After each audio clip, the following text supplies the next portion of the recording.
हाय, चला आज बनवूयात कुरकुरीत रवा बांगडा फ्राय।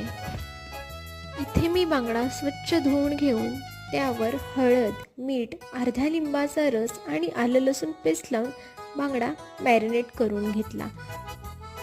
इथे मी प्रत्येकी अर्धा चमचा आगरी मसाला, लाल मिरची पावडर, गरम मसाला आणि धना जिरा पावडर घेतली आणि त्यामध्ये 1 चमचा कोकम आगळ आणि 1 चमचा पाणी टाकून त्याची पेस्ट बनवून घेतली। कोटिंगसाठी इथे मी 2 चमचे रवा, 1 चमचे तांदळाचं पीठ, थोडेसं लाल तिखट आणि मीठ घेऊन ते छान मिक्स करून घेतले।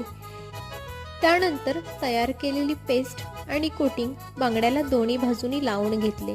पॅनमध्ये तेल गरम करून बांगडा दोन्ही बाजूनी 5 ते 10 मिनिट शॅलो फ्राय करून घेतला। कुरकुरीत असा रवा बांगडा फ्राय तयार आहे। अशाच मस्त रेसिपीसाठी चॅनलला सबस्क्राईब करा। थँक्यू।